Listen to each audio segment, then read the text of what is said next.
육소봉전기, 고룡 원저, 제2장.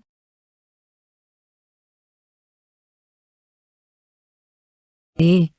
단봉공주의 비밀. 술잔은 여전히 육소봉의 손에 있었다. 그리고 술잔 안의 술은 거의 다 쏟아져 있었다.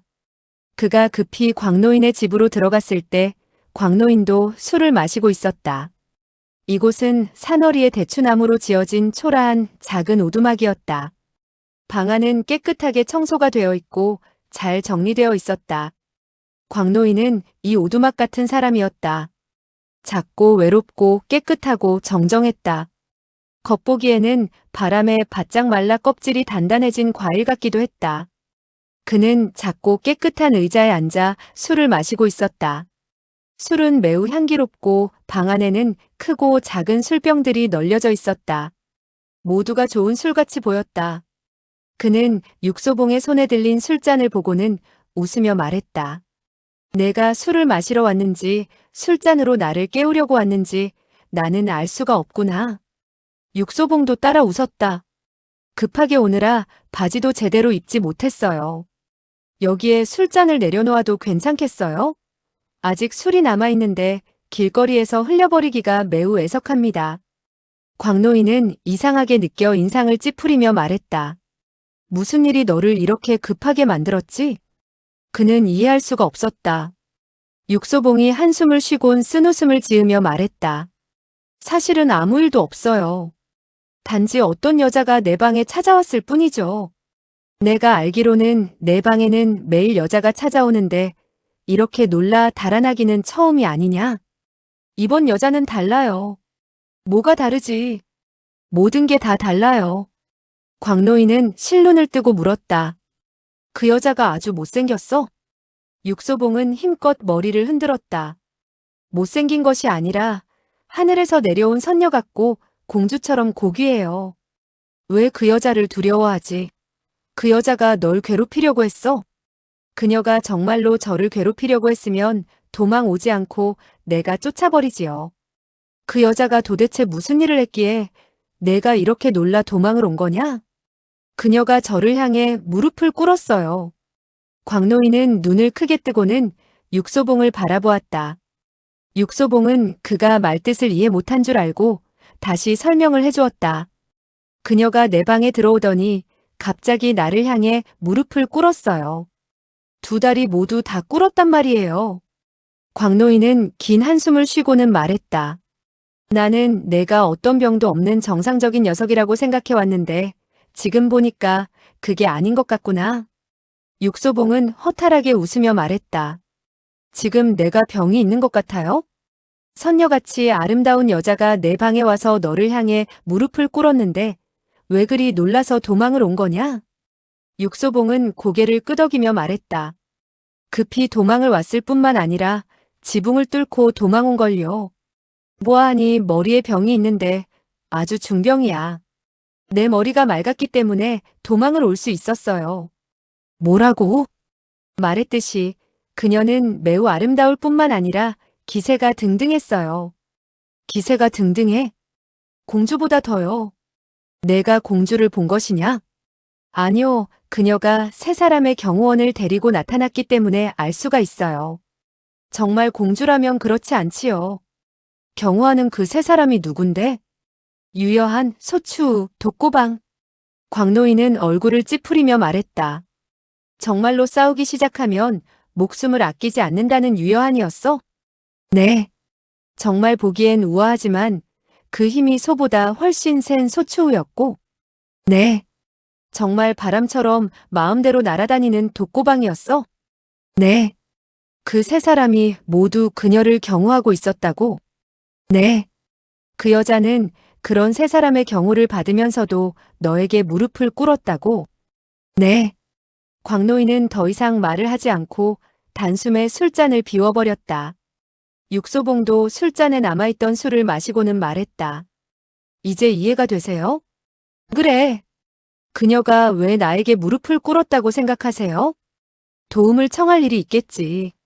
그녀가 그런 사람인데도 나에게 도움을 청할 일이라면 무슨 일일까요? 아주 힘든 일일 거야.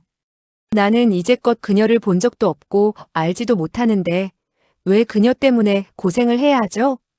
바보나 그런 고생을 하는 거지. 내가 바보라고요? 넌 아니야. 만약 당신이라면 이런 일을 당했을 때 어떻게 하실 건가요? 나도 너처럼 도망왔을 거야. 너보다 더 빨리는 못 왔겠지만. 육소봉은 길게 한숨을 쉬고는 미소를 지었다. 당신도 이젠 늙었나 봐요. 그렇지 않으면 노망이 들었거나 너도 멍청이이긴 마찬가지야. 네. 그녀 같은 사람이 너를 일부러 찾아온 것을 보면 그 일은 다른 사람이 해결하지 못하는 일임에 틀림없어. 육소봉은 고개를 끄덕였다. 그녀가 너를 찾아왔는데 너는 헛되이 도망칠 생각이나 하다니. 도망칠 수 있을 것 같으냐? 나는 다른 능력은 없어도 도망치는 건 빨라요. 아무도 쫓아오지 않았느냐? 나를 쫓아올 수 있는 사람은 아주 드물지요. 광노인은 비웃었다. 왜 웃어요? 그냥 비웃는 거야. 당신 뜻을 잘 모르겠어요. 내가 이해 못하는 건 참 많지. 육소봉은 다시 웃었다. 하지만 나는 여기에 있는 저 술이 가장 좋다는 건 알 수 있어요. 그는 손을 내밀어 과연 가장 좋은 술 항아리를 골랐다. 이때 쿵쿵쿵 하는 소리가 앞쪽, 왼쪽, 오른쪽 세 방향의 벽 쪽에서 나더니 순식간에 벽이 부서져 구멍을 만들었다. 세 사람은 느릿하게 구멍으로 걸어 들어왔다. 유여한 소추 독고방이었다. 세 사람은 모두 침착했고 마음이 편안해 보였다. 마치 밖에서 배불리 밥을 먹고 난 세 사람이 문을 열고 자기 집으로 들어오는 것 같은 표정들이었다.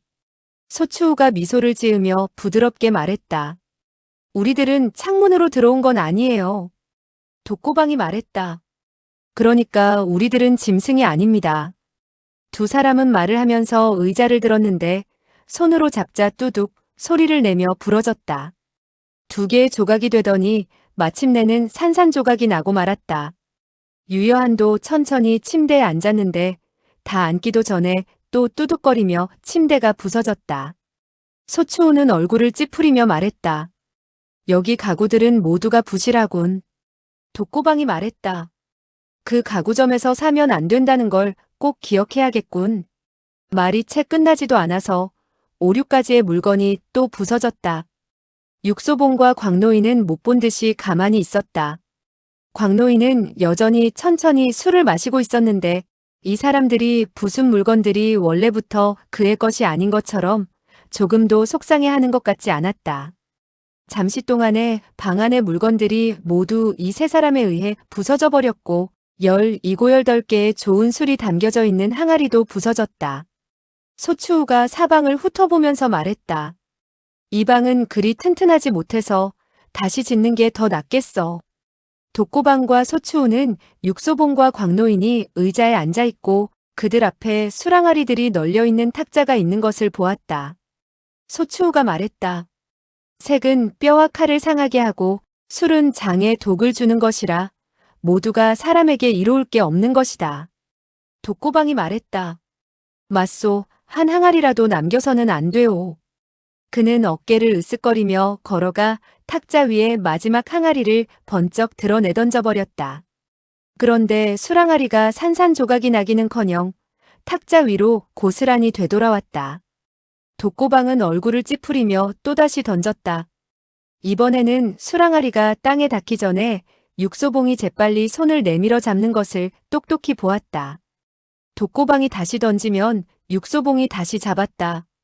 잠깐 동안에 독고방은 이 술항아리를 6, 7번이나 땅에 던졌지만 술항아리는 탁자 위에 그대로 놓여 있었다. 독고방은 이 술항아리를 보고 있자니 화가 났다. 그가 고개를 돌려 소추우를 보고는 쓴웃음을 지으며 말했다. 이 술항아리에는 귀신이 있어서 던져도 깨지지 않는군. 무슨 귀신? 당연히 술귀신이지. 내가 한번 시험해보지. 소추우가 걸어와서 탁자 옆에 앉아있는 두 사람을 못 본 것처럼 갑자기 술항아리를 잡아서는 힘껏 휘둘러 던졌다. 이 술항아리는 휙 소리를 내며 멀리 날아갔다. 그러나 깨지지는 않았다. 수랑아리가 날아갈 때 육소봉도 같이 날아갔기 때문이다. 육소봉이 의자에 와서 앉을 때 수랑아리도 탁자 위로 되돌아왔다. 소추우는 다시 수랑아리를 잡고 힘껏 던졌는데 이번에는 더 빨리 더 멀리 날아갔다. 그는 워낙 힘이 세어서 이렇게 힘을 쓰면 수백 근 무게의 철근도 날려버릴 수가 있었다. 그러나 이 수랑아리는 육소봉이 돌아올 때 또 돌아왔다. 소추우도 화가 나는 것을 참을 수가 없어 중얼거리며 말했다. 이 수랑아리에는 정말로 귀신이 있어. 날개가 달린 술귀신이 있나 봐. 유여한이 갑자기 차갑게 웃더니 탁자 앞으로 가서는 양손으로 수랑아리를 꽉 움켜쥐었다. 그리고 재빠르게 자신의 머리로 박치기를 해서 깨뜨리려고 하였다. 이번에도 수랑아리가 깨지지 않는다면 유여한의 머리가 오히려 상처를 입을 것 같아 소추우는 한숨을 쉬었다. 그런데 유여한의 머리가 부서지지도 않았고 수랑아리도 깨지지 않았다. 육소봉의 손이 그의 머리로 뻗어 이 수랑아리를 떠받쳤다. 유여한은 또 한 번 웃고는 갑자기 날아서 육소봉의 아랫배를 차려고 하였지만 차지를 못했다. 육소봉이 벌써 몸을 피하여 그의 머리를 넘어 그의 등 뒤에 가 있었기 때문이다. 손에는 여전히 수랑아리를 떠받치고 있었다. 유여한이 돌아서서 차려고 하자 육소봉이 또 몸을 날려 앞쪽으로 와서는 휴 하고 한숨을 쉬며 말했다. 이 수랑아리는 우리들의 마지막 수랑아리이고 이 머리도 당신의 마지막 머리일 텐데 당신은 왜 이것들을 부수려고 하는 건가요? 유여한은 그를 노려보았다. 멀지 않은 나머지 한쪽 눈도 멀어버린 것처럼 검고 깊숙한 동굴처럼 변하였다. 소추우가 웃으며 말했다. 보아하니 이 사람이 정말로 육소봉이다. 그래, 육소봉을 제외하고 또 누가 수랑아리 때문에 이렇게 힘을 많이 쓰는 사람이 있을까? 독고방이 웃으며 말했다. 맞아, 이런 바보는 세상에 그리 많지 않지. 소추우가 미소를 지으며 유여한의 손에서 수랑아리를 받아 살며시 탁자 위에 내려놓았다. 갑자기 퍽 하는 소리가 들리면서 이 수랑아리가 부서져 버렸다. 항아리의 술이 모두 흘러내렸다. 조금 전 유여한의 두 손과 육소봉의 한 손이 힘을 썼을 때 흙으로 만들어진 항아리가 압력을 받아 깨져버린 것이다. 소추우가 멍하니 있다가 쓴웃음을 지으며 말했다. 세상의 일이 다 이런 것이다. 내가 이것을 부수려고 할 때는 부수지 못했지만 내가 부수지 않으려고 할 때는 오히려 이렇게 부서져 버리는 것이다. 육소봉이 조용히 말했다. 세상에는 어쩔 수 없는 일이 정말로 많은데 그렇게 진지하게 생각할 필요가 있나요? 유여한이 하나밖에 없는 눈에 처량하고 슬픈 기색을 나타내더니 말없이 몸을 돌려 걸어 나가버렸다. 육소봉의 말이 그의 마음 깊은 곳에 상처를 건드린 것 같았다. 이때 아름답고 맑은 목소리가 갑자기 들려왔다. 대금붕왕 폐하의 단봉공주께 없어. 특별히 육소봉 공자님을 만나려고 오셨습니다. 말을 한 사람은 매우 얌전하게 생기고 눈이 크고 알록달록한 옷을 입은 어린 소녀였다. 그녀는 빽빽한 대추나무 속에서 걸어 나왔는데 하늘 가득 빛나는 별빛과 달빛이 모두 그녀의 눈에 담겨진 듯 하였다. 육소봉이 말했다. 단봉공주. 소녀는 반짝거리는 눈으로 그를 바라보고는 입가에 가벼운 웃음을 지었다. 예, 단봉공주입니다. 육소봉은 광노인을 바라보며 중얼거렸다. 그녀가 정말로 공주였구나. 소녀가 말했다. 조금도 거짓이 아닙니다. 육소봉이 물었다. 그녀가 사람입니까? 소녀는 아주 상냥하게 웃었다. 단봉공주께서 육공자가 또 도망가 버릴까봐 밖에서 기다리고 있어요. 소녀의 웃음은 상냥했지만 말하는 것은 똑 부러졌다. 육소봉은 쓴웃음을 지었다. 소녀는 살짝 미소 지으며 말했다. 지금 밖에선 단봉공주께서 육공자가 만나줄 것을 애타게 기다리고 있어요. 광노인이 큰 소리로 말했다. 만나야 해. 생각이 깊고 신비한 노인이 웃으며 천천히 말을 이었다. 만약 단봉공주를 만나지 않는다면 친구의 집은 완전히 박살이 나버릴지도 모르지. 별들이 반짝거리고 상현달이 하늘에 새겨져 있다. 대추나무 속에서 향기가 나고 있었다. 대추나무 향이 아니라 꽃향기가. 꽃향기는 한 마리의 아주 씩씩하고 귀가 크고 다리가 긴 개에게서 나는 것이었다. 개의 몸은 오색 찬란하고 신선한 꽃으로 덮여 있었고 주둥이에는 꽃바구니 하나를 물고 있었다. 꽃이 가득한 바구니 속에서 금빛이 찬란하게 나는데 그것은 내 덩어리에 적어도 50냥은 되는 금덩이였다. 소녀가 꽃바구니를 받아들고 말했다. 이것은 우리 공주님이 노인분께 보상으로 드리는 것입니다. 육공자께서 그를 대신해서 받아주세요. 육소봉은 눈을 크게 뜨고는 말했다. 왜 보상을 받아야 하지? 당신들이 그의 방을 박살내버렸기 때문인가? 소녀는 고개를 끄덕였다. 육소봉이 말했다. 내 덩이에 이 보물은 적어도 100냥은 될 것 같은데 결코 적은 편은 아니군요. 100냥의 금이면 집을 몇 채 짓고도 남는 거금이다. 작은 정성이니 노인께서 웃으며 받아주시기 바랍니다. 육소봉이 말했다. 그는 웃으며 받지 않을 텐데요. 왜죠?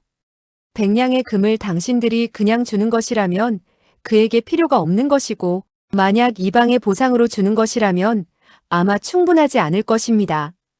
이것은 100냥의 금덩이인데요. 나도 알아요. 이것이 오두막의 보상으로 충분하지 않다고요? 약간은 모자랄 거예요. 얼마나 모자라나요? 얼마일지는 나도 잘 모르지만 아마 3, 4만 냥은 되어야 할 겁니다. 은 3, 4만 냥이요? 금으로 3, 4만 냥이지요. 소녀는 웃었다. 내 말이 우스운가요? 소녀는 웃음을 멈추지 못했다. 남의 약점을 이용해서 바가지를 씌우거나 재물을 뜯어내는 사람을 만난 것 같았다. 그녀가 웃는 것 외에 어떤 일을 할 수 있겠는가? 정말로 그에게 3, 4만 냥의 금을 보상할 것인가? 육소봉은 갑자기 그가 방금 앉아있던 꽃이 조각된 의자를 들고는 물었다. 당신은 이 의자가 어떤 의자인지 알아요? 보아하니 사람들이 앉는 의자 같은데요. 이 의자는 400년 전 노땅의 명장이 황제를 위하여 직접 만든 것입니다. 세상에 겨우 12개만이 남아있어요. 황실에 6개가 있고 여기에 6개가 있었는데 조금 전 당신들이 4개를 산산조각 내버렸어요. 소녀는 눈을 크게 뜨고는 그의 손에 있는 의자를 바라보고 천천히 웃음을 멈추었다.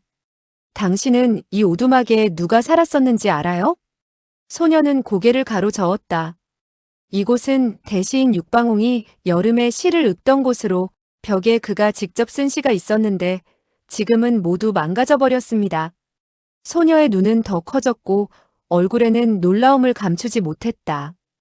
육소봉이 조용히 말했다.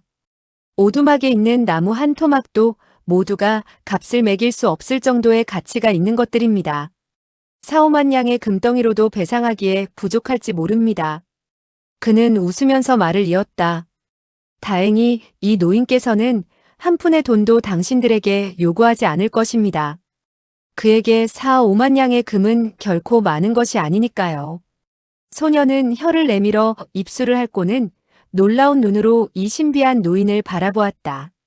광노인은 여전히 유유자적하게 거기에 앉아 천천히 그의 술잔에 남아있는 술을 마셨다. 마치 세상에서 이 술을 마시는 것보다 더 중요한 일은 없다고 느끼고 있는 것 같았다. 육소봉이 갑자기 머리를 독고방 쪽으로 돌려 웃으며 말했다. 나는 당신의 견문이 넓은 것으로 알고 있는데 당신은 세상에서 가장 돈이 많은 사람이 누구인지 들으셨겠지요? 독고방이 낮은 목소리로 말했다. 땅이 가장 많은 사람은 강남의 화씨이고 보석이 가장 많은 사람은 관중의 염씨이지만 가장 큰 부자는 아마 곽큐일 것입니다. 육소봉이 말했다.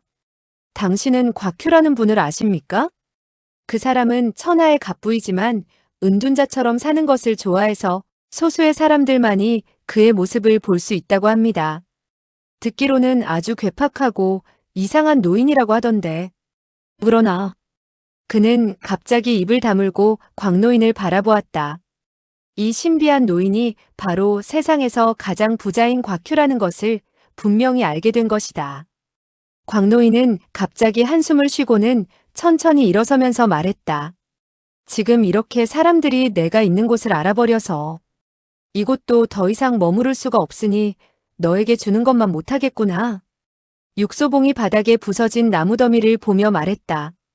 내가 전에 부탁했을 때 며칠 동안 빌려주는 것도 안 된다고 한 걸 기억하고 있어요. 광노인이 말했다. 내가 방금 말했듯이 이곳에 있는 물건들은 모두가 보물들이야. 보물을 어떻게 남에게 빌려줄 수가 있겠나. 보물이 나무 토막들로 변해버렸으니 이젠 다른 사람에게 빌려줄 수 있다는 건가요? 그렇지. 육소봉은 쓴웃음을 지으며 말했다. 당신이 어떻게 돈을 벌었는지 이제서야 명백히 알겠어요. 광노인은 얼굴색도 변하지 않고 조용히 말했다. 내가 명백히 아는 일이 또 있어. 무슨 일이요? 너는 도망 올 때 세상에 누구도 쫓아올 수 없다고 했지만 세상에는 사람 말고 많은 물건들이 있지. 예를 들어 코가 예민한 사냥개요. 너는 그리 바보는 아니니 앞으로 언젠가는 재산을 모을 수가 있을 거야. 까만 마차, 까만 말이 까맣게 빛나고 있었다. 빛나는 마차 위에는 아름다운 꽃이 가득 있었다. 소녀가 말했다. 우리 공주님은 마차 안에서 당신을 기다리고 있어요. 오르시지요. 마차에 오르라고요? 네. 그런 다음에는요? 그런 다음에 이 마차는 곧 당신이 가보지 못한 곳으로 갈 것입니다. 그곳에 도착하시면 절대로 후회하지 않으실 겁니다. 약속합니다. 가지 않을 거니까 당연히 후회하지 않죠. 소녀는 또 눈을 동그랗게 뜨고 놀란 듯이 말했다. 당신은 왜 가지 않는다는 거죠? 내가 왜 한 번도 본 적이 없는 사람을 따라서 한 번도 가보지 못한 곳을 가야 하죠? 왜냐하면 우리들이 당신에게 아주 많은 금덩이를 주었기 때문이지요. 육소봉이 씩 웃었다. 당신은 금덩이를 좋아하지 않나요? 나는 금덩이를 좋아하기는 하지만 금을 위해 목숨을 바치지는 않아요. 소녀는 눈동자를 굴리더니 조용히 말했다. 마차 안은 조용하고 우리 공주님은 매우 아름다운 사람입니다. 이 여행은 매우 길어서 가는 길에 어떤 일이 생길지 모릅니다. 육소봉이 미소를 지으며 말했다. 그 말이 내 마음을 약간 움직인 것 같군요. 소녀는 눈을 반짝이며 말했다. 간다고 대답하신 거죠? 대답하지 않았어요. 소녀는 입을 삐죽이고는 말했다. 왜 아직 대답을 안 하시는 거예요? 아름다운 여인을 좋아하기는 하지만 아름다운 여인을 위해 목숨을 바치는 것은 좋아하지 않거든요. 그럼 당신은 무엇을 위해 목숨을 바치나요? 나 자신을 위해서. 당신 자신을 제외하면 당신이 목숨을 바칠 수 있는 대상은 세상에 누구도 없다는 말인가요? 없어요. 소녀는 눈동자를 또 굴리더니 말했다. 화만루를 위해서도 당신은 안 그럴 건가요? 화만루? 소녀는 여유 있게 웃으며 말했다. 나는 당신이 화만루를 안다고 생각하는데요. 그가 지금 그곳에서 당신을 기다리고 있어요. 당신이 만약 안 가신다면 그는 분명히 크게 실망할 거예요. 그가 내가 오기를 원한다면 그 자신이 나를 찾을 거요. 그러나 그는 올 수가 없어요. 왜지? 그는 지금 한 걸음도 걸을 수가 없기 때문이지요. 당신의 말은 그가 당신들에게 잡혀 있다는 거요? 그렇다고 할 수 있죠. 육소봉이 갑자기 세상에서 가장 우스운 얘기를 들은 것처럼 배를 움켜쥐고는 큰 소리로 웃었다. 왜 웃는 거죠? 나는 너를 보고 웃는 거야. 너는 분명히 어린아이인데 이렇게 거짓말하면 안 되지. 네. 너희들이 만약에 화만루를 마음대로 할 수 있다면 천하에서 못할 일이 없을 텐데. 왜 나를 찾아온 거지? 소녀는 조용히 웃으며 말했다. 당신은 바보는 아니지만 그리 똑똑하지도 못하군요. 뭐라고? 첫 번째는 나는 어린이가 아니라 단봉공주의 사촌 언니입니다. 그녀는 올해 19살이고 나는 벌써 20살입니다. 육소봉은 깜짝 놀라며 이 소녀를 아래 위로 훑어보았다. 아무리 봐도 20살이나 되는 소녀로는 보이지 않았다. 기껏해야 12살도 안 되어 보였다. 소녀는 나직이 웃으며 계속 말했다. 어떤 사람들은 태어나면서부터 크게 자라지 않고 6, 70세의 노인이 나보다 훨씬 작을 수도 있다는 것을 당신은 알아야 해요. 보시다시피 육소봉은 믿기가 어려웠지만 세상에 정말 그런 사람들이 있다는 것을 인정할 수밖에 없었다. 두 번째로 당신이 알아야 할 것은 화만루는 당신과는 다르다는 것입니다. 그는 나보다 똑똑해. 그리고 그는 좋은 사람이지요. 그럼 나는 아닌가? 당신은 좋은 사람이 아니기 때문에 다른 사람들이 당신을 속이려면 쉽지 않아요. 만약 화만루처럼 다른 모든 사람을 믿는다면 속이기가 쉬워지지요. 육소봉은 그녀를 여러 번 아래 위로 살펴보고는 물었다. 정말 20살이에요? 지난달에 만 20살이 되었어요. 20살이 분명하면 나같이 나쁜 사람은 절대로 친구를 위해 목숨을 버리지 않는다는 걸 잘 알겠군요. 무모하게 친구를 위해 죽지는 않지. 소녀는 눈을 동그랗게 뜨고는 그를 보며 물었다. 정말요? 그럼 정말이지. 육소봉이 마차에 앉자 마차가 출발했다. 마차 안에도 아름다운 꽃들이 가득했다. 단봉공주는 꽃밭에 앉아있는 가장 귀하고 가장 아름다운 흑장미 같았다. 그녀는 검고 빛나는 눈동자로 육소봉을 바라보았다. 육소봉은 그녀를 바라보지 않고 마차 안에서 잠을 잘 준비를 하려는 듯이 눈을 감고 있었다. 단봉공주가 웃으며 부드럽게 말했다.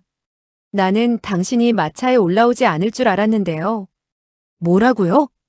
조금 전에 당신이 하는 말을 들어보니 당신은 어떤 친구를 위해서도 목숨을 버리지 않겠다고 한 것 같은데요. 나는 원래 친구를 위해 목숨을 버리지는 않아요. 그런데 친구를 위하는 것과 마차에 앉아 있는 것은 아무 상관이 없어요. 단봉공주는 또 웃었다. 그녀가 웃으면 마치 봄꽃이 눈앞에 가득 피어나는 것 같았다. 육소봉은 눈을 뜨다가는 얼른 감아버렸다.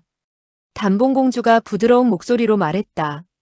당신은 나를 보지 않으려는 것 같은데 왜 그러는 거죠?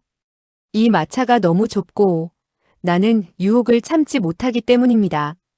내가 당신을 유혹할까봐 그러는 건가요? 나는 당신을 위해서 목숨을 버리고 싶지는 않아요. 당신은 내가 당신에게 목숨을 바쳐달라고 그럴 것을 어떻게 알았죠? 바보가 아니기 때문이지요. 단봉공주는 꽃 한 송이를 잡고는 오랫동안 말없이 바라보다가 살짝 한숨을 쉬고는 말했다. 당신 말이 맞아요. 우리들이 이렇게 당신을 찾아온 것은 정확히 말해 당신이 우리들을 대신해서 한 가지 일을 해달라는 것이에요. 그렇지만 당신을 유혹할 생각은 조금도 없고 그럴 필요도 없어요. 왜 그렇지요? 나는 어떤 사람들은 친구를 위해서는 무슨 일이라도 한다는 것을 알고 있기 때문이지요. 어떤 종류의 사람이요? 바로 당신 같은 사람이지요. 육소봉은 웃으며 말했다.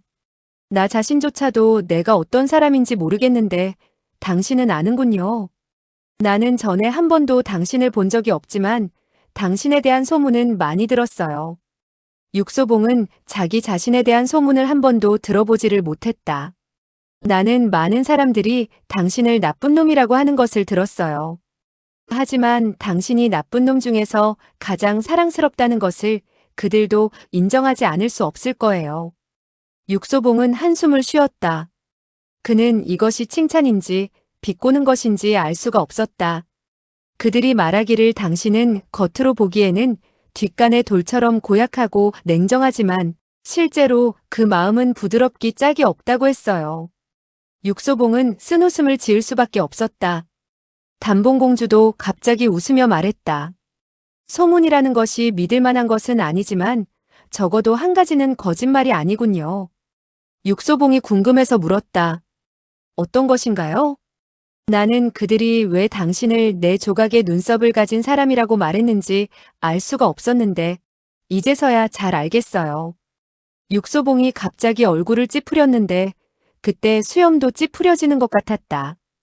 누가 이런 이야기들을 나에게 해주었는지 아시겠어요? 육소봉이 눈살을 찌푸리며 물었다.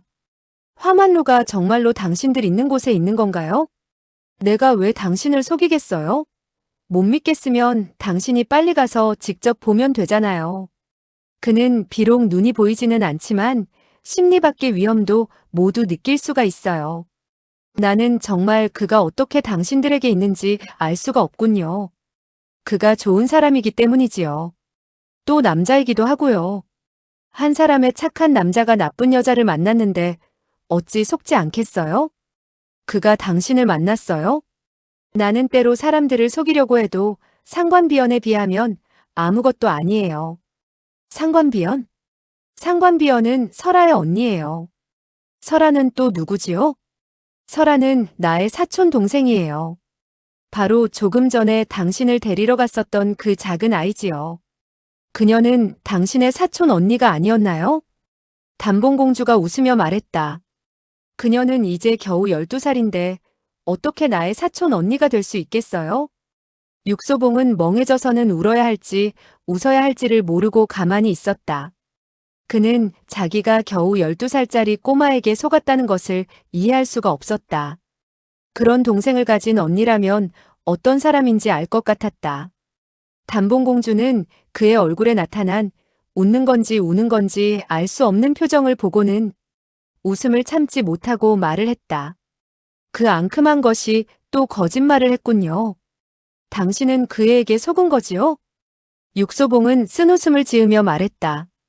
이제야 화만루가 어떻게 속았는지 알 수가 있겠어요. 그는 우리들이 있는 곳에 있기는 하지만 우리들은 그를 아주 잘 모시고 있어요. 그가 당신의 좋은 친구이기 때문이 아니라 그가 정말로 대단한 사람이기 때문이에요. 그는 정말로 대단한 사람이에요. 당신과 화만루 거기다가 주정은 어릴 때부터 서로 알고 지냈나요? 당신은 나에 대해서 많은 것을 알고 계시는군요. 솔직히 말하면 우리들은 당신을 찾기 위해 적어도 7달 전부터 준비를 했어요. 누구라도 만약 7달에 걸려 찾는다면 그 사람은 정말 운수가 사납겠군요. 단봉공주가 부드러운 목소리로 말했다. 그러나 우리들은 당신을 해칠 생각은 조금도 없어요. 육소봉은 단지 웃기만 할 뿐이었다. 우리들이 당신에게 부탁하는 일은 위험하기는 하지만 나는 당신이 반드시 응할 것을 알아요. 그녀는 존경과 믿음이 가득한 눈으로 그를 바라보았다. 당신들이 나를 찾아온 까닭은 도대체 어떤 일 때문입니까? 단봉공주는 고개를 떨구고 망설이며 말했다. 지금 제가 당신에게 말할 수는 없지만 곧 알게 될 거예요. 유여한 소추, 독고방도 이 일을 위해서 온 것이군요. 단봉공주는 고개를 끄덕였다. 그들을 찾는 일도 쉽지는 않았지만 적어도 당신을 찾는 것보다는 훨씬 쉬웠어요. 당신들이 그 세 사람을 찾는 데는 어떤 방법을 사용했습니까? 모든 사람들은 약점을 가지고 있어요. 그들도 내가 어떤 방법으로 당신을 초대하게 되었는지는 생각해내지 못할 거예요. 그녀는 손에 쥐고 있던 한 송이의 꽃을 육소봉 앞에다 던지면서 천천히 말을 이었다. 유여한 소추, 독고방, 화만루 게다가 당신까지 있는데 세상에 그래도 못할 일이 있다면 그건 정말 이상한 일일 거예요. 창밖에는 우윳빛 안개가 피어나기 시작해서 마차 안의 불빛이 더욱 부드러워졌다. 육소봉은 그녀의 손에 있는 꽃을 보았다. 꽃도 아름답기는 했지만 그녀의 손이 더욱 아름다웠다. 그녀는 이 아름다운 손으로 가만히 육소봉의 옷에다 꽃을 꽂으며 말했다. 당신은 그만 자는 것이 좋겠어요. 왜 그렇지요? 단봉공주는 고개를 떨구고 한층 더 부드러운 목소리로 말했다. 왜냐하면 내가 당신을 유혹하고 싶어지니까요. 마차는 짙은 안개를 헤치며 앞으로 가고 있었다. 안개가 짙기는 했어도 새벽 안개라서 서서히 긴 밤이 끝나고 있었다. 육소봉은 마차 안에 비스듬히 누워 잠든 것 같았다. 당신이 한숨 자고 나면 그를 만날 수 있을 거예요. 육소봉이 참지 못하고 눈을 뜨고 물었다. 그가 누구인데요? 대금붕왕입니다.